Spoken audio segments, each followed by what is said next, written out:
everyone. You guys know me, Amy, here with Sandy and Russell, and our guest today is Kelly. So everyone say hi. The famous Kelly. We've been talking about Yay, you for weeks. Kelly!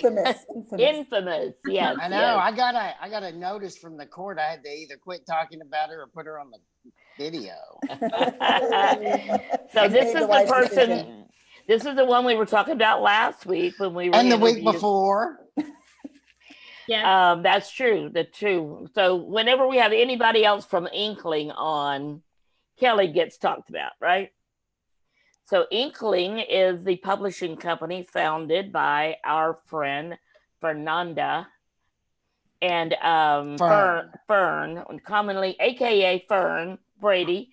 And Fern so has this entire publishing company.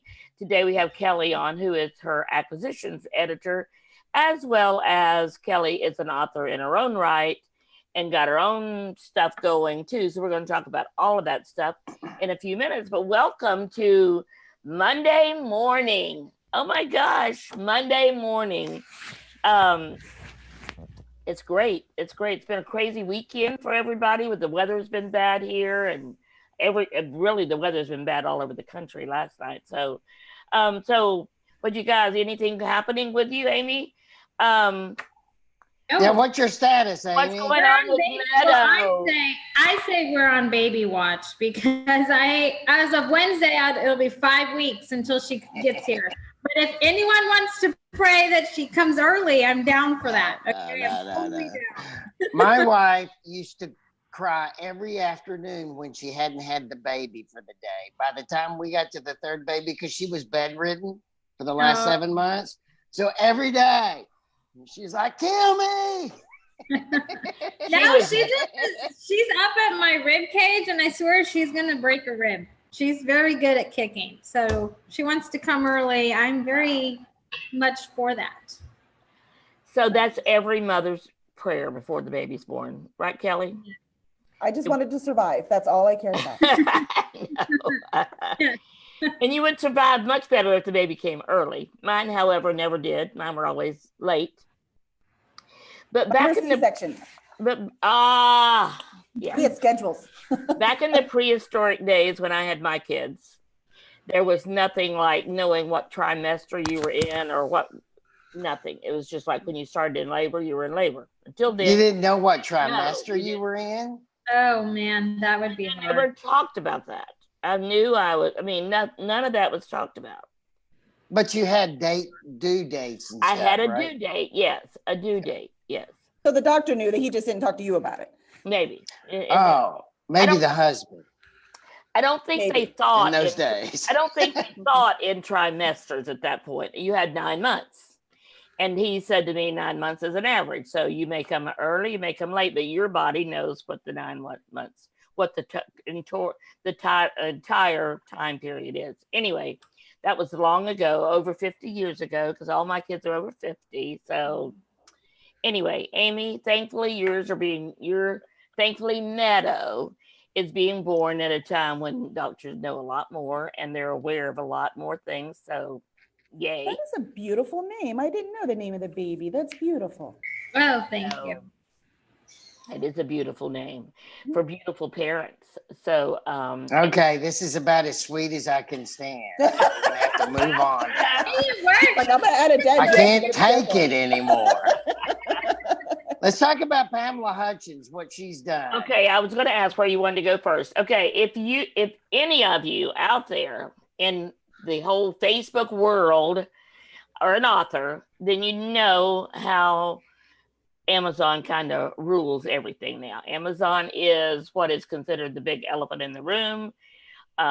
Amazon doesn't play well with others. However, they are like a necessity almost with selling books, because I don't know about you, but if anybody tells me, hey, there's this great book you ought to read, the first thing I do is go to Amazon to read it. Don't get yourself in trouble with Murder by a Book again. No, that's different. That's a whole nother thing. We can talk about that. That's bookstores. Yeah, no, that's a different piece. I absolutely love bookstores. For them, we go to Inklings Park. So I've spent this weekend making sure David's book, because what I ran into, which I was totally not prepared for, and Kelly, you probably knew this, but Amazon has a different set of requirements as far as the specs than Ingram. Correct. So our Amazon cover did not work on Ingram because the spine wasn't large enough and the bleed wasn't right. So I had to send it over to another designer because the first one's gone. So this is David's book, and David is launching on Amazon. We'll get to David. To stay on subject though right now. Well, Let's that's stay on Pamela Hutchins. Pamela, that's forgot where I was going. So we'll get to David. I got started on Amazon. Okay, so I got an email yesterday. I am on the email list of Pamela Hutchins. So Pamela, if you're listening, which she is quite often, yesterday's email was an eye-opener. It was inspiring and it was crushing all at the same time. And so Pamela she's our hero. She is the hero of all authors who want to make their living with their books. She does that. She gave up a law career, everything, because she was right from here. From here, yes. She lives in Brenham. So she sent out an email yesterday that she is no longer going to be on all of the different sites like Kobo and Barnes and Noble, all those online now, but not Barnes and Noble bookstores. That's a separate. But online, she will only be on Amazon. Well, I'd like to interrupt for a minute because it's not her books; it's only e-books. Her paperback books can still be available on Barnes and Noble and can be available anywhere books are sold. Her audiobooks also can be available anywhere audiobooks are sold. We're only talking her ebooks. Thank you for correcting me on that, Kelly. It's great to have Kelly on board today. And I don't care what Fern says about it. She loves me. I love her. I don't even think I knew that. Yeah, it's only ebooks. After I read it, I thought, oh my God, we have got it. Okay, so ebooks. Yes. Which apparently counts for a very big portion of her book sales. For indie publishers, it's a huge portion. Indie publishers, yes. And so Pamela was saying for the first time in I don't know how many years, she did not make enough money last year to cover her expenses. Wow, I'm stunned. Wow. She was very upfront about that, very open about it, very transparent. And she said because of that, she's going to move. She has concluded that she has to be on Amazon, has to be on Kindle Unlimited, which Sue, if Sue's listening, this is great news for Sue because that's what we have been focusing on for Sue. And she said that Kindle Unlimited is where the money's going to be. And that is getting your books, on your ebooks, thank you, Kelly, on Kindle Unlimited so that people can read them without buying them. If you pay $11 a month to your Kindle Unlimited, which I do, that means you can go borrow any book there is on Amazon and read it for free. Nope. No, not any book on Amazon, only the ones in the Kindle Unlimited program. Thank you. So you won't, like Stephen King, you're not going to find him in there. Okay. It's only people who are in that ebook program that you get. But there's a lot of people in that program. There are a ridiculous, I think last count was like 6 million authors. Yeah. I got to tell you, we're doing big news today. This is very important for authors to hear. It and is. Between you and Kelly, Amy and I, our job is done just being quiet between the two of you. Yeah. Well, and so honestly, it's Kelly, because if I hadn't read that, she's helping me with the information. Exactly. I didn't know. So thank you, Kelly. I had no clue. And so thank you. And I do know to be in the Kindle Unlimited program, you have to sign up for KDP Select and all that. Is that correct? That is correct. Okay. So that was big news. I'm going to talk about it tonight in our training class, because I have been in the process of making sure everybody, once their KDP Select time was over, making sure they were in all of these Smashwords, Draft to Digital, Kobo, hundreds of sites where you could have your book. And I can't wait to talk to Alan. So Alan, I hope you're watching, because you and I had a discussion about this when we were at Write Fest. How does this affect what you and I were talking about, which was also about the Kindle Unlimited and should it be on there and all that. So yes, It should be. So if you are not on Pamela's email list and you'd like to get a copy of her email, let me know and I'll be happy to send it to you. I'm going to send it to everybody in our group, Amy, before tonight, so we can have a discussion about that tonight. Now tell them about David. David Bowles, who has just published his 4th book. It's actually been on Amazon as a pre-order. It is launching starting tomorrow for the rest of this week. We are doing his virtual launch.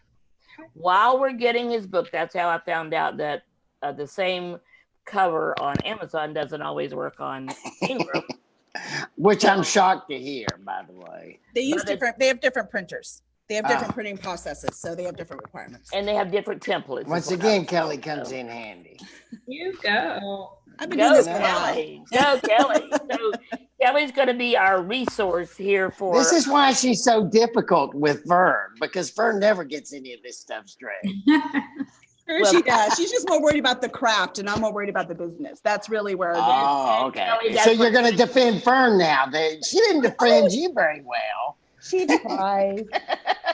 Well, Kelly, that's why you and I we need to connect, because I would love to know the parts of the business that I'm not clear on, would love to know, so we can, so we should have you on our training on Monday night to speak as well, because these are things that authors have to know to be successful.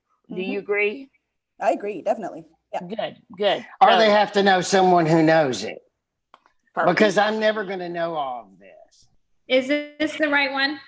That is the right one. So Yes. Comanche Trace, David Bowles, I hope you're watching because I sent you the information. So this is David's book, which is launching. And if you are in Texas, from Texas, love Texas, if you're one of those people that got here as fast as you could, you will love this book because it is full of Texas history. And that means everything about, especially the Republic of Texas before it became a state. David Bowles, the author, you can see his picture down at the bottom there. David is a 5th generation, not just Texan, but Austinite, which means his family's been in Austin for 5 generations. His great-great-great-grandmother, I believe it was great-great-great, was the first recorded birth in Austin, Texas. Wow. His great-great-great-grandmother's cousin at 9 years old was kidnapped by the Indians from the very location where Book People is now located. That's where they got him. Was the first record. So he's got those stories and more in this book. So Texans, here's your book. And he's got a lot of history in there, and he does the research. It was very interesting when we had him on as our guest a few weeks ago, that his granddaughter, I believe, almost got a failing grade on a paper she wrote because she based it on his research, not on what the school was telling her. And his research turned out. I used that excuse several times myself as I was growing up. Sure. So David, starting tomorrow for the rest of the week will be the launch. Tomorrow and Wednesday, the book will be 99 cents. So the ebook, thank you, Kelly, for reminding me that it's not always about the print. The ebook will be 99 cents. So I encourage you, go get that book tomorrow. You'll start seeing our post later today. Go get it tomorrow. Write a review. We'll talk about it tonight in the training as well. Write a review, post what you think about it. Look at those stories. But if you're from Texas, you owe it to yourself to get this book. So thank you. And thank you, David, for letting us work with you and help you with your launch, because it's exciting. And we will be at Book People. We were supposed to be there this week. However, Ingram Sparks. I did not realize that his publisher did not put him on Ingram. So we've been working on that this week to get that done, get that all. Well, not just this week, but the last few weeks. So anyway, David, congratulations. We love you. And he is. Yes, by the way, every writers out there, make sure your publishers are on Ingram Sparks. It's crucial. Sandy talks about it all the time. And if you want to get over the 10,000 level, which I use that number because that was my last number, you need to be on Ingram Sparks, your publisher. Well, Ingram is how you get into the bookstores. Yep. So, so bookstores will only And that's how you order. maintain momentum. It is. It's how you become a bestseller. Right. That That sellers and come from advertising sales. the way you're doing with Sue, with monthly advertising or pushes, right? Another idea we got from Pamela Hutchins. Exactly. So, by the way. We need to get on to our Kelly now. Okay, Kelly. Which head do we want to talk to yet? She's a three-headed person. She's an acquisitions person, she's a writer, and she's an editor. Let's hear about your books first, Kelly. Yes. That's So what books do you write? What genre? I tend to write fantasy. Even if I try to write something normal, fantasy tends to pop up. This is my first book. I know it's backwards, right? Yeah, it will come up backwards. No, it's not backwards to us. Oh, yay. Oh, you have a picture. Look at that. Tarbin's True Heir. So that's my first book that came out. It won the Bronze Award in Fantasy in the IPPY Awards. So I was very excited about that. That is very great. I love that. Right? It makes me happy. It's nice when someone else says, yes, your book is good, you know? And then book 2 is Tarbin's False Prophet, and that comes out in September. And there's the beautiful cover for that. I love that. My Is cover actually artist. that is actually beautiful cover. And so Kelly, is it a series? It is a series. There will be 4 books in this series. Okay. And so tell us about your protagonist or antagonist. Which is it? It's protagonist. Her antagonist is her twin brother. So it's the story is about a set of royal twins who go on a quest across their world to determine who is the true heir. Except true heir doesn't mean what they think it does. So it's a really fun trip. I like that twist. That's a good twist. So it's really fun, and it was really fun to write it. And then book 2 when they find the false prophet, because they worship the stars in her kingdom. They worship the stars, and the stars tell you things. The dark is the enemy, and the stars give you secrets about the enemy. So that's what they worship.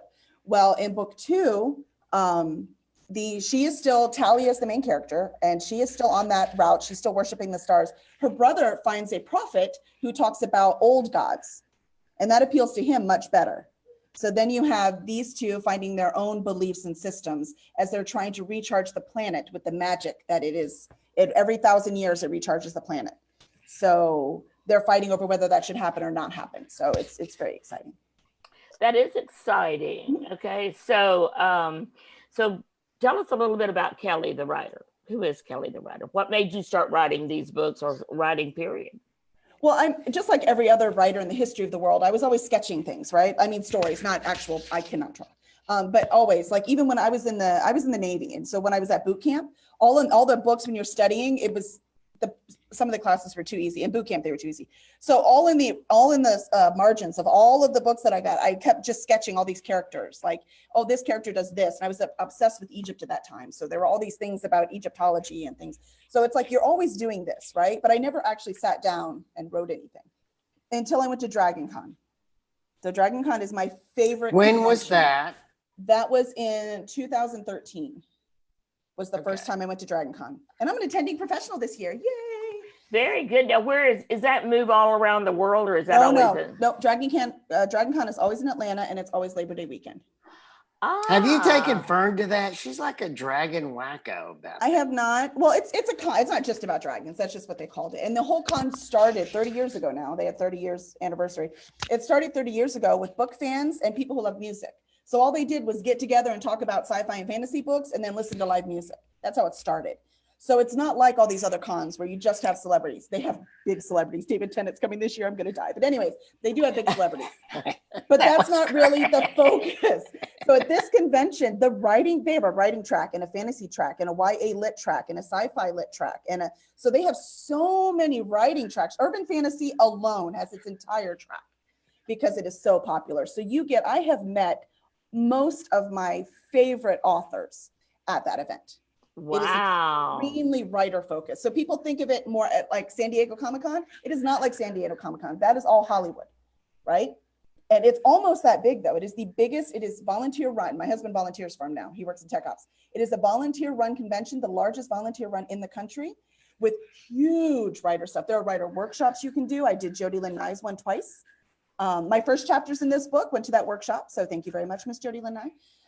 So all of these. So you just answered a question, which get to, as you tell, is what you get out of going all this time, which you just partially answered, but please discuss. Correct. And that's why I started writing. So I sat down, I listened to Kevin J. Anderson and Rebecca Mesta talked about what it means to be a writer. And they talked about all the professional stuff, like, don't be a jerk, right? That's rule number 1. Don't be a jerk. I'm screwed before that. I didn't have to be a writer. Russell needs to go to that conference. He Okay. needs to see the professional rules. No, please, Russell's fine. So, so they went through these rules, and I was sitting there just enthralled that I could even be at a writer thing, And so I'm sitting down and I'm taking notes because I'm that kind of student, and I'm taking notes, and I'm like, I can do that.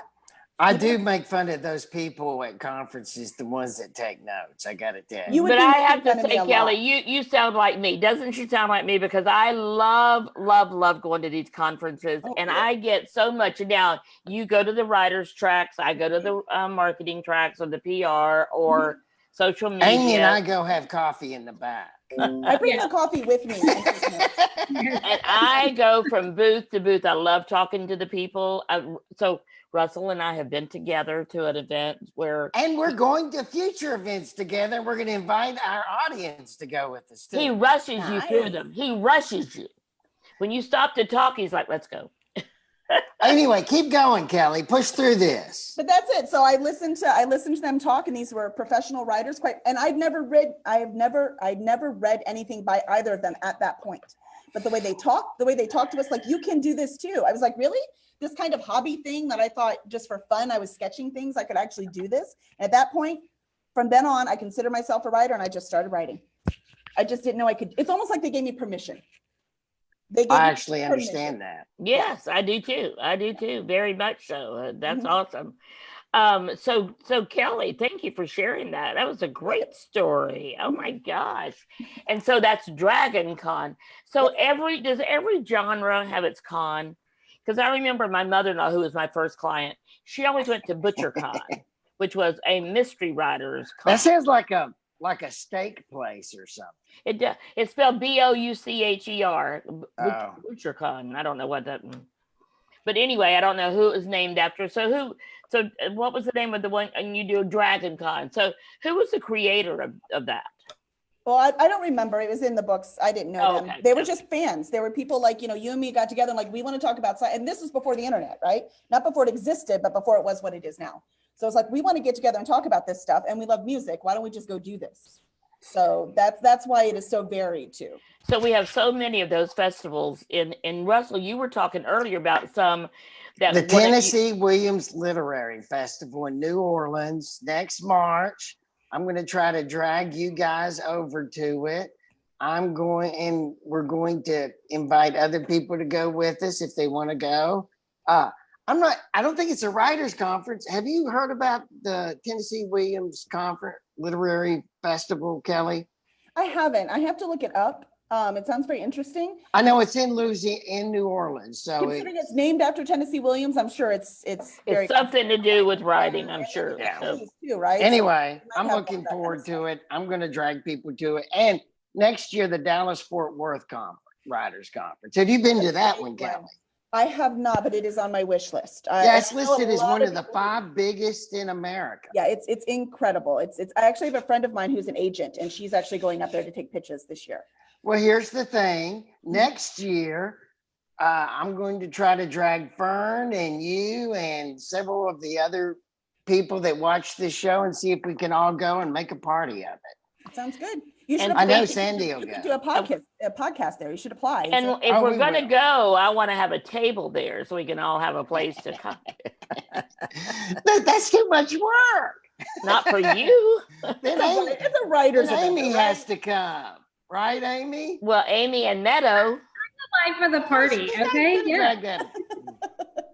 How's Amy going to have fun if she's got Meadow with her? Hey, that's what my husband's for, okay? He can stay here with the baby. Yeah, he can have a weekend. Sorry, Josh. I tried to keep you from having to babysit. Okay. So what do you want to talk about, Russell? I want to talk about Kelly's job as an acquisitions. Editor? Acquisitions editor. Okay. Tell us what First, you tell look us for- what is an acquisitions editor. That is the person at a publisher who goes through the submissions and decides what we want to look at more and what we want to publish. So you are the man. I You are am. the one woman. Yes. When people talk about, that you have to go the gatekeepers. Yeah, I'm one of the gatekeepers. Okay, how do they get past the gatekeeper? How does a writer get past you? Write a great book. You think that'd be easy. It's not that easy. So how you get past me is you write a great book. Okay, there's more rules though, aren't there? No, it's really that Write a simple. great book about the subjects that you want to publish. Well, Boom. with Right. Inklings Publishing, they publish everything except no poetry and no nonfiction. So if you send us anything else, you're good. Yeah, but there's a certain types of books that Inklings publishes more of, right? Yeah, but Like yours. that's against Fern's desires. So no, yeah, But it's a fact. it is a fact. Hey, What this is one of the things Fern we argue wants, about. Fern gets. It's- No, that's Yes, not and true. Fern wants Because many pride. things Fern Wants wants, pride. Kelly says no to.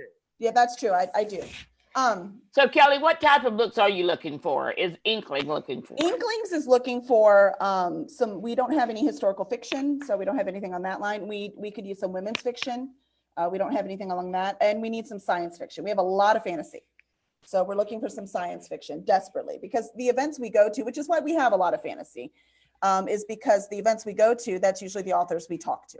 So a lot of people combine fantasy and science fiction, right? They have science fiction fantasy. Is that another genre all by itself? It's a brand new genre, just because, and you can thank Amazon for that. Genres have gotten ridiculous. It used to be science fiction, and science fiction was everything with a spaceship, everything with a dragon or magic, and horror. All of that was science fiction.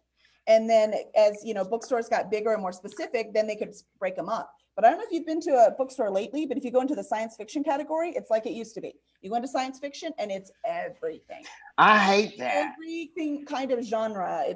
They're all in there. And then like Stephen King for horror, he's in just fiction, regular old fiction. I never understand, and I always have to look or go ask for help to find a book because they're not where I think that, like I can go into mystery and will I find any of the Stephen King books? No, they're going to be over somewhere else. And It's so just fiction. yeah. They don't even have horror category anymore at the big bookstores. This is the big ones. This is why I like the little indie ones. They're much more. That's because they're dying or we're dying. I don't think they're dying as much as they were, right? The big ones are which really the only big one left is Barnes and Noble, and they don't care about book selling. I mean, they make more money on Starbucks coffee than I know how you walk through Barnes and Noble now, and half of it's toys. Yeah. It's awful. because they weren't making enough money on books, so they decided to sell products. And I do realize that even the they weren't selling them. The problem is they weren't selling their books. If they were selling their books, it would have worked. They're not. That's not what their focus was. But that's why the indie bookstores, they kept up. And it's not people aren't buying paperbacks. There are lots of people still prefer paperbacks, especially, believe it or not, teenagers. They prefer paperbacks. They're not. You think they're all technology and never off their phone, but they're the ones buying paperbacks like crazy. That's interesting. Very interesting. Yeah. That'd be nice to see those stats somewhere. I'm sure they're available as to the age. Yeah. Because I do remember this is several years ago, and I did some research and found that women at that time bought like 80% of all books that were bought. And so I remember telling all of my clients, if you're writing a book for a man, you need the women, the wife, the mother, the girlfriend, the sister, that's your target market. Because the men. I told Raul that last week, didn't I? Ramon. Yeah, but the trick. Remember, he was like, Russell's my target. And then I said, well, if I'm your target, then my wife's your target because she's the book buyer. Absolutely. And the same thing with the 14-year-old kid we had on a few weeks ago. It's like, 14-year-olds are not your target. Even though they're the ones that will read it, they're not the ones that are going to buy it. So you have to market it to the people that will actually buy the book. Well, that's true for middle. That's why we don't publish middle grade. And that's because middle grade still needs to be in a bookstore. That age hasn't crossed over yet to being very flexible. Otherwise, they still need to be in bookstores for them. Yeah, they do like the books. So who's watching? Amy. What? Watching on Facebook. My friend Haley's watching, Deandra's watching, Chandra Carter's watching, Sue Holly just popped on. Red was Hi, on Sue. earlier. Hi, Lydia. Sue Holly. Yeah. I did see, who did I see else that had joined? I saw that Terry Scroggins was watching. I saw that Red, you said Red, didn't you? Yep. And Deandra, Lydia. I see Sandra Kuffner. Some of these people I've never met. So Does anybody have a question for Kelly? No, they're actually super inspired. So Haley actually has been, she jots down ideas and stuff like how you were drawing pictures in the side of the books. And so she's actually started writing a young adult book. So she was relating to you on that. And then she tagged some You other have permission, write your book. So and Sue said the weather's horrible where she is. So that's in Ohio. So Sue, I hope you weren't in the area that got all the tornadoes last night, because that was pretty devastating. So But as an acquisitions editor, Thank the you. biggest thing I always say is when you need to follow the submission guidelines. You talked about that a bit last week. Right. Because quite frankly, we get so many emails. We're actually looking for a reason to say no. We're not looking for a reason to say yes. Wow. You give us, it's true. So if you are, the agents do the same thing. We just get too many emails. So as soon as you give us a reason to say no, we can now say no and move on to the next one. So don't make it easy on us. Go through, make sure you follow the submission. So how do they not make it easy on you? What are some, give some tips, Kelly? They will send me their submissions with no query letter. So I have no idea what it's about, what genre it is. I have no idea what's going on. I don't know who sent this to me. I think that was me. No.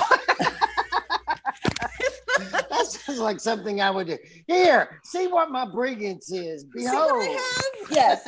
And I would be like, because no, everybody thinks they've just written the great American novel that everybody's been waiting for centuries, and they expect you just to be sucked into their book, and that's not the case all the time. You really need to make sure you follow the guidelines. Yeah, and don't put that in your query letter. Anytime somebody says, I've written this great book, first thing I do, what do you think the first thing I do is? You could scrap it. I roll my eyes. That's the first thing I do. I'm like, yeah, sure it is. But you're going to roll your eyes about something else anyway. Maybe if the person says a query letter like that. Don't give her a reason to roll her eyes. That's what she's saying. Don't give me, there's only one thing I'm looking for. I'm looking for a great book that I know readers are going to love. That's what I want. It's just that simple. So if number one, have a query letter when you send the manuscript. Have a query letter. Now, I will tell you, you do not have to stress as much about the query letter with people like small presses, because the only thing I'm looking for in the query letter is I want to know what genre it is. I want to know that it's complete. I want to know how many words are in it. Because if you're sending me a YA contemporary and it's 120,000 words long, yeah, I'm going to know that one right away. I'm not going to bother to read it. So, because that's way too long for contemporary, and I'm not going to look at it. So I would recommend knowing about what the word count is for your stories. That doesn't mean you have to stick with them like glue, but if you're way outside the categories, like I won't take an epic fantasy that's 400,000 words. That's way too big. No, I'm not interested. I also will not take an epic fantasy that's 40,000 words, because that's not big enough. There's no way you spent any time on that world. Does that make sense? So yes, that's it what I does. need in the query letter. So, so where would That they was find? like a lot of information back. I know it really was. It really was. So where would they find that kind of information, Kelly? If I'm a new author, and we do have some people that are just now writing their books, how would I know those kind of things to put in a query letter? Is there a place I can go to get a sample one? Do you guys have sample one? There's Query Shark. QueryShark.com is really good. And she's really anal about the query letters, which I greatly appreciate, but she tells you exactly what you need to put in order to attract your agent. And she will even, as you send the, there's samples. People send her their samples and she tears them apart and says, yes, this is good, this sucks, don't do this. Does that make sense? We should put that on one of our shows. Are you saying QueryShark, SHARK.com? You got it. Amy, will you put that in? So so Haley is writing a book, she said, young adult fiction. So anybody else, I know that Terry Scroggins has just finished his book. He's getting all the final stuff done now. So Terry, when you start looking at how you're going to publish, where you're going to publish, you're going to have to submit. Mhm. So first of all, know what the rules are, know what the guidelines are for the submission. And do you say that in your submission guidelines to make sure you Yes. include a query letter? Yes. And I said Okay. what I want in the query letter too. And all Very- submissions will do that. So you need to, wherever you decide to submit it, you need to read their guidelines. Don't make, I have had, again, my friend who's an agent gets a lot more of these than I do because we're smaller. And so she had one letter that got sent to her that was copied with another 100 agents. And it was the same for, no, every single one wants something different. You have Oh to my God. be in every single publisher and see exactly what they want. They all want it a little different. And you have to do that. know and that's one of the things I have spelled out for years is go find out, even if you're submitting an article to a magazine, Yep. go see what their submission guidelines are. And they may not be that obvious. Yours are very obvious. And for that, I am eternally grateful. But some of them you have to do a search for submission guidelines, whatever magazine or whatever publisher or whatever agent, Mhm. and then to find what they're doing. So Yeah. great discussion. So, And I'll tell you, people are like, why do they care? These darn gatekeepers, how dare they? Here's why. Because every book we take on is work for us. So we are a partner. So between the editor and the writer, we are partners in getting this book out. So if you can't even follow the submission guidelines that are clearly laid out and really aren't that complicated, how are we going to work together? So that's that gets back because to it's that really, professional really stuff. hard following all those rules. It is not hard. And it's time consuming. It's but hard. It is not hard. Hey, what's on your webinar tonight, Sandy? tonight tonight we're continuing with our email marketing, how to create an email list from scratch. And so tonight we're going to be talking about the next step. Yes, and I'm very angry Fern wasn't on last week because now that she's publishing my stories, she needs to be on to You will be create a bigger email list. I will invite her to be on again tonight. So Okay, and Kelly too. I think Kelly, I sent you an invitation last week too, didn't I? You Yeah, but did, she but I was didn't know if doing I could Dungeons and join or how. I Dragons. didn't know how it worked. So maybe we could talk so after. All you do is click on the link. So for all of you out there, if you want to join, click on the link. Now, I'm inviting you as a special guest. So authors, if you want to be on, you either have to join the group or you have to and so you have to join the group. Sorry, there is no other or. You have to join the group for tonight.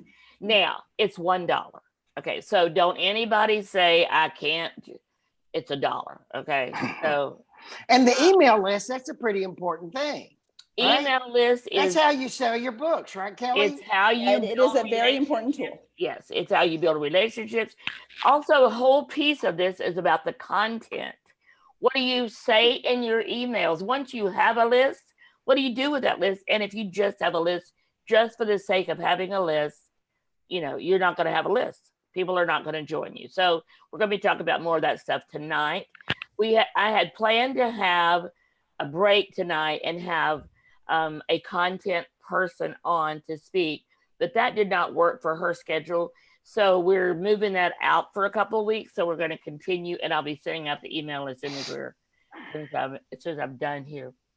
See, I have D&D most Monday nights, so What I is play that? all these. Dungeons and Dragons. That's what I thought. It's a lot of fun. So You have to refill that pool. You can't just constantly be writing. You've got to refill the creativity. But we're on a break right now, so I'm good for the next few weeks. Oh, good. Well, I'd love to have you join us The then. way I refill mine is I go to court. I consider what you write, that would probably work for you. I- That would it be more is. stress. So I don't know if I've gotten any text messages telling me we're way over or not, Russell. I haven't looked. You have. So I wanted to see, so in closing, Kelly, what would be one tip that you would give somebody that's writing a book and that wants to publish that book? What's a tip for them? The number one tip we haven't talked about is do not be the only person who's read your book. Do not write your book, revise your book, think you've got it really good, and then send it out to query. Do not do that. You need beta readers, you need critique groups, you need somebody else to lay eyes on that story. That could not Promise be you there's stressed stuff that you enough. missed. It absolutely can. I mean, that is number one. And so the Houston Writers Guild, if you're in Houston, does have critique groups. So they are free to members. So if you're interested, check the website, and that's all on the website. So, and we'll be sending out the newsletter in the next couple of days, which will also have a message about critique groups in there. So, Amy, any final word from you and Meadow? Or No. the cat? No, he's special. But no, Kelly, thank you so much for being on. It was a lot of information, jam-packed. I'm pretty sure people are going to have to rewatch this. I know people are taking notes. So thank you so much for the information. You're just full of it. So thank you so much for coming on. You don't have to take too many notes, though, because we're going to have Kelly on Monday night. So, Kelly, make sure I know when the last Monday night you're available before you start back to your D&D, because I want to make sure that you come on as our speaker. I think there is no end of D&D. Is there, But Kelly? she said she's on a break right now. Yeah, we're on a hiatus now. We'll start season. Oh. We call them seasons. It's easier to format it that way, and we'll start that in August. So. Oh, okay. But So you have a couple weeks. Okay. I think I can Okay. tell you from there. Okay, good. So let's communicate and get that scheduled for the next couple weeks then. And Okay. Kelly, you're awesome. And Fern should not talk about you the way she does. That's all I have to say. Way more. Oh, Russell, any final word from you? What's going on? You haven't had any fun. I've been very nice to Kelly You, today. I know. Because I nice think she's had like 4 cups of coffee and she's wound up really tight. So I was afraid to mess with her too much. So we see those books in your background. I mean, I'm boxes moving in your this background. week. You're moving. So Russell's moving away from my dream No, we're place. moving close to grandchildren. Yes. That makes sense. Oh, well, that makes it worth it. Yes. Yeah. So when you were posting you're moving west, though, I have to tell you, Sue thought maybe you're moving westward. It's to us. I feel like I'm moving to San Antonio. I know you are almost. I know, right? Almost as far as you live. I know that's a long way from town. Which is karma for me making fun of you living so far west. It's karma that now I'm moving over there. Yes, it is. I hate Absolutely. karma. I hate it. So thank you all for joining us. This has been a great show. Thank you, Kelly. Great information, lots of information. Join us tonight because we're going to be talking, besides the email, how to create an email list. We're also going to be talking a little bit about this whole thing that Pamela Hutchins has revealed, and that is maybe you stay focused right now. We'll talk about it later. Have a great week, everyone, and thank you for joining us today on Author Talk. Bye-bye.